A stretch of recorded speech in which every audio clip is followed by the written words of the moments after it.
Hi and hello, watch fans, and welcome to another on-site edition of the Real Time Show here, live from Time to Watches with me, your host, Rob Nuds. I'm here today joined by Thomas Bayo of BA111OD?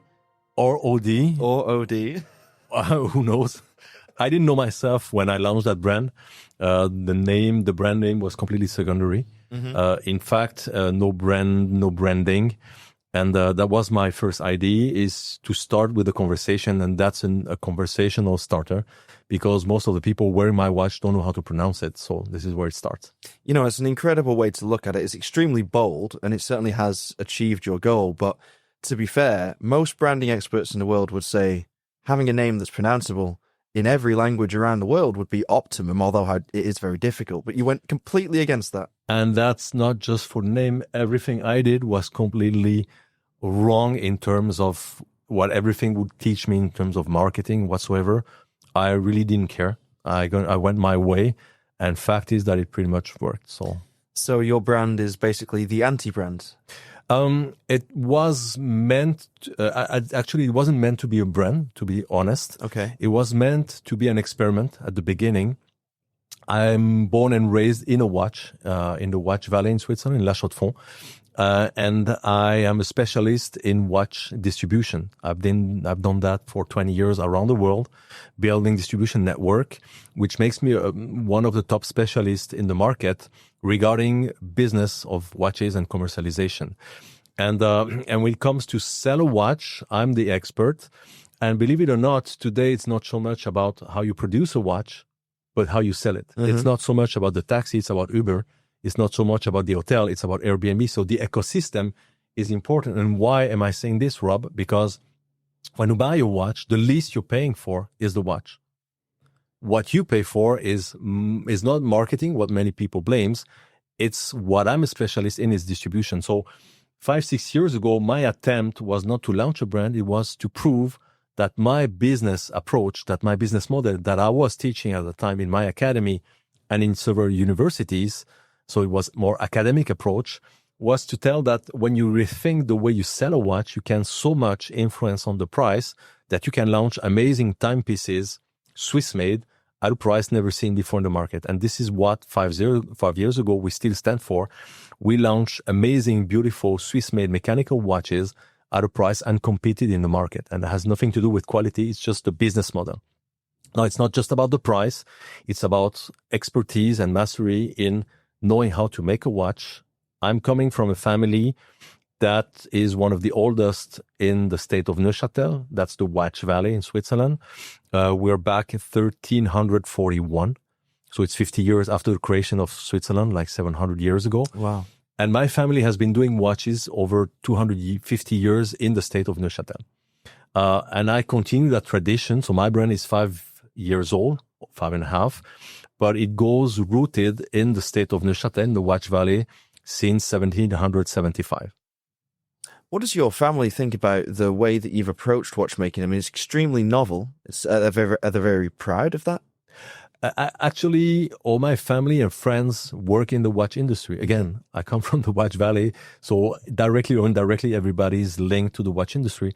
My family is, I think, very proud of it and quite grateful. You know, we're talking before starting how to pronounce that brand name. One of the main reasons I didn't call it Bayo, B-A-I-L-L-O-D, so I changed the I and double L for one, is because that brand name doesn't just belong to me. So I thought it was very arrogant to take the brand name while all my family should deserve it. So that's why I twisted it in 1 and 0, which is, by the way, turn to the future, because this is binaire. So it's 0 and 1, it's the digital. So it's an old, new brand heading the future and digital era, born in the digital era. It's very interesting because what you've done is create extremely accessible, very highly wrought watches that most people would never have been able to afford otherwise. Most people wouldn't ever have been able to get a tourbillon on their wrist. Exactly. But now, like, they can make a very straightforward decision between a bog standard chronograph from an established heritage brand or a tourbillon from 100% developed, assembled in Switzerland. Did you do it as a gift to watch collectors, or was it purely to prove a business model that you'd conceived and you'd believed in so heavily? Well, see, I think both things can match together. Yeah. I conceived it to prove that my theory was right and that you could, by rethinking the way you sell the watch, bring a lot of added value into the watch. But I come from La Chaux-de-Fonds. I don't know if you know La Chaux-de-Fonds. Yeah. That's a proletarian city. We were the guy in the factories doing watches. And somehow I wanted to respect that heritage and respect, for me, the two main characters in the watch industry, naming the guy who makes the watch, the watchmakers, and the guy who pays the salary of everyone, including the CEO, is the end consumer and consumers. Because they're the guy buying the watch and paying for everything. So I tried to bridge and make the bridge as small as possible between the guy who produced the watch and the guy who wears it, and make sure that the most value be transferred from one to the other, and have both being respected, well paying the guy who produced the watch and offering the lowest ratio or price for the guy who buys it. I'm assuming that the business model works. It's a successful self-sustaining business. Pretty much, Yeah, looks good. And as I told you at the beginning, it wasn't even a brand. It was just an experiment, and it went out of control because of, again, where did it work, Rob? Our customers now, 80% are guys from the Watch Valley. So the people who buy our watches are the same guys working in the watch industry for other brands. Well, that doesn't surprise me at all, because when I was a watchmaker, I remember sitting at the bench for Omega servicing a Ploprof, which was my favorite watch at the time. I desperately dreamed of owning one, but I earned less than it would have cost to buy a Ploprof in 8 months, I think, before taxes. And I thought, this is crazy that the people that make these watches never get to own these wonderful things. But I mean, you've given them the opportunity because they know what's gone into it. They know firsthand. They know exactly the quality. Then, of course, I mostly respect every brand, every marketing whatsoever, because you don't just buy time or an object, you buy an emotion. An emotion is made out of many things. I'm trying to convey as much emotion as well. We design in-house, we assemble the watches in-house downtown in Neuchâtel. So I try as well to bring that emotion, but again, respect to all the other brands. Everybody does the business the way they do. Our goal is to bring the best of the Swiss-made watch industry on the wrist of the customers and make sure that they pay the very fair price for that.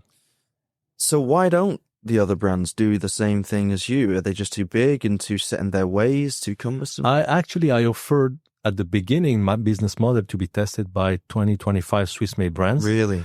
And they all said, thank you, but we don't understand, we cannot, we don't want whatsoever. You know, a surfer will never catch the wave behind because you're ahead in one wave and the next one coming, you're surfing that wave. So the business model most brands have adopted is not compatible with the things I did. Without naming, imagine any brand selling, as you mentioned, a beautiful three-hand mechanical watch at 4,000 Swiss franc, US dollar, euro. And with my business model, that very same watch would cost 1,000, 1,500. It's exactly the same quality. It's produced in the same factory plants, etc., but it's 1/3, 1/4 of the price. How would that brand justify the price shift? And how would they justify to still sell products at 4,000? They cannot. So nobody can adopt that business model unless you do it from the start.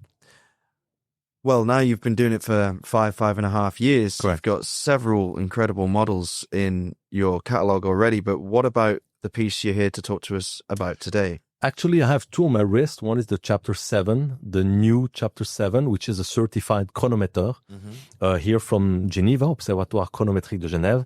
We went for the best quality and precision, so we belong to the 15% more precise watches in the market out there. And we launched it at a very, very fair price in Switzerland. It's a 760 or 810, so below 1,000 euro. At an amazing price, so that, again, people can very much enjoy high-end watchmaking.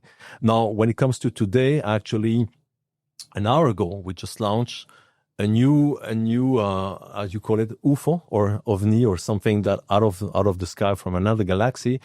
It's a flying tourbillon, a certified chronometer with a beautiful moon phase that is under a very beautiful dome on the dial. A very, how do you call it? nice cut, moon hammered, hand hammered, Yep. straight cut. So it doesn't have the usual typical romantic moon shape. It's straight to give it a contrast with everything in the watch that is curved. The case is convex. The how do you call it? La lunette. Bezel. The bezel, thank you very much, Rob, is convex, a beautiful dome, sapphire crystal, a beautiful eccentered small second with a sunray pattern. So this watch is about high-end horlogerie haut de gamme. And again, we launch it at an amazing price below 10,000 Swiss francs, which I think, and I can pretend, in the world has never existed. For such timepieces, it always starts from 50,000 upward. And we produce it 100% in the Watch Valley, in Neuchâtel surroundings. So we produce it with the best suppliers that supply the best brands in the world. So we are very proud to bring something from very haute horlogerie in this new chapter 4, again, at a price that people can afford, a dream that before wasn't accessible. Could you just restate the price for me one more time? There is a 1 week launch price. Okay. So it's below 10,000 Swiss franc. It will be established. In what currency should I speak to our? Well, we'll go for Swiss francs. I think that'll be the For most. Swiss franc. Yeah. It will end up at 11,100. You know, I like 1 and 0. 11,100. That's the end price, which again is amazing for this haute horlogerie. So everything, every detail is well executed. And again, we went to the best suppliers and certified flying tourbillon, certified chronometer, 120 hours power reserve on one single barrel. So it's 5 days power reserve, which is enormous. Good grief. And no, definitely something we're very proud to bring to this world. I mean, I've seen this watch in my hands today. I was able to have a look at it earlier, and the convex case you're describing, it's not just the case in itself, but every surface of the case is scalloped effectively. The case flanks are convex, the sides of the welded lugs are convex as well. And the finishing on the dial and the finishing, especially on the tourbillon cage, if I may say so, is absolutely gorgeous. It looks like something that I would expect to see in a watch, not just 50,000, but even higher. Like it's incredible. I was never a fan of tourbillons my entire career until a couple of years ago. I was turned on to them by the H1 conical tourbillon by HYT. H1 conical, something like that. And I love that tourbillon. Since then, I've had a little bit of a soft spot that's growing. I'm trying to deny it because everyone's, ridiculing me for flipping 180. But seeing this, looking at that cage, it reminded me of the conical tourbillon from HYT. And well, the tourbillon is an emotion. A flying tourbillon is something that is standing proudly out there, turning on itself, and it's mesmerizing. So once you are hypnotized by a tourbillon, fortunately, it's something difficult to get away with. Yeah, for me, huh? Well, I'm glad you said that. You make me feel a little bit more at home, at least at ease, because I felt so ashamed that I'd been proven wrong after all these years. Being like, nope, I'm not here for tourbillons. They're not for me. It's so silly. It's so ostentatious. And now I just am mesmerized by them as well. And this is a particularly nice one. I love, like I say, the finishing on the dial. Every element you've given so much care and attention and thought. And do you regard this as the apex achievement of the brand thus far, or do you regard every new watch as the apex achievement? Far, it's the best, the very best that we could do. We won't stop there. Every year we come with novelties. But again, why did I mention the chapter 7? It's because for us, it's important. Not everybody has 10,000 Swiss francs to spend. It's a lot of money. So we, at the same time, proudly introduce something below 1,000 Swiss francs. Basically, the price you would pay for an Apple Watch, you can have a beautiful mechanical Swiss-made certified chronometer. And I think that's what we stand for. The best, very best quality we have coming from the kids from the Watch Valley. Incredible. So is there anything else that we can expect to see from you this year, or are you going to be back inside? Oh, yes. Okay. But you see, I've seen a lot of people being nervous today. Yeah. So let's keep it soft. There is much more to come. And trust me, I'm sure we'll see each other again. And for people following us, BA111OD.com you'll see marvelous things. Follow me on LinkedIn as well. Put a lot of sneak peek, Thomas Bayot on LinkedIn. I put a lot of sneak peek on my profile, and I interact with a lot of people. So I'm very accessible. That's one thing that I'm very proud of. And when do we expect to see this? You don't have to tell me what it is, but when? Look, the problem, let me be honest, Rob, we have a launch plan that usually a brand of 50 million would have. Yeah. And we are much smaller than that.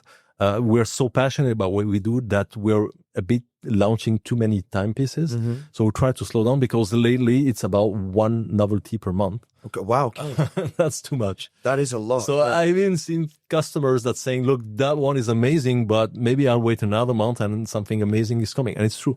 Yeah. But one day you find your love and you get married with your watch. But every month we'll be introducing new things, including two new complications that are coming. Wow. Yes. Okay, so busy times ahead. Make sure that you keep yourselves tuned in to BA111OD.com. Yes, that's Did it. And we'll have you back on the show at some point. I'd love to do a full episode with you to discuss whatever these incredibly exciting things that caused you to break out into the most joyous of smiles when I asked, is there something else coming? I can't wait to find out. I can't wait to discuss them. Thomas, thank you again for your time. Anytime. Thank you very much, Ron. I appreciate it. Cheers.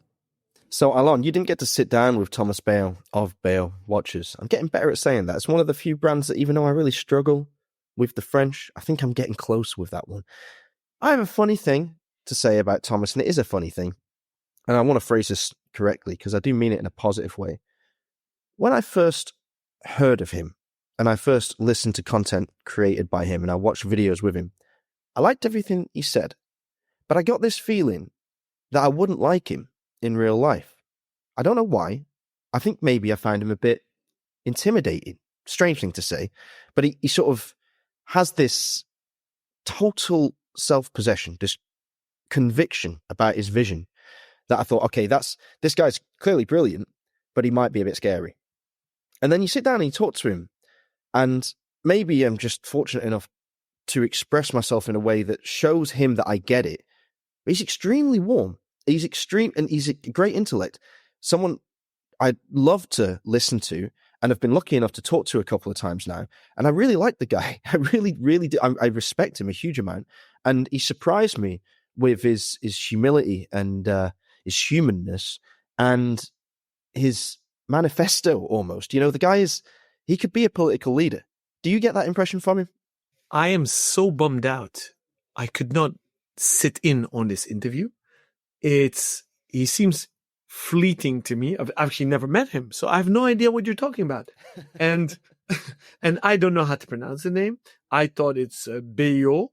Well, yeah. Bayot. It's BA111OD or 10. Is it an O or a 10? A 0? It's a 0, yeah. Yeah. So, but it's cool. It's hip. It's happening. I know he wants to break the mold. It's a bit like Code 41. They think out of the box. All his watches are chapters. I mean, he makes tourbillons at below 10K. I liked the Kairos 3+K, which goes a bit into the MBNF and Urwerk space. Did he launch Chapter 7 now, Time to Watches, Rob? The watch we were discussing at Time to Watches was primarily Chapter 4, the tourbillon that you just referenced there, the incredible flying tourbillon off-center, seconds hand with... how would we describe it? Radial sunburst, I guess, emanating from that position, strange position between 9 and 10 o'clock, really. And then the moon phase, which is artisanally finished. Looks amazing. I did not see it in the middle, to my big regret. Love moon phase. I love tourbillons. You don't, but I think ever since you admitted to your HYT obsession, I think it's growing on you.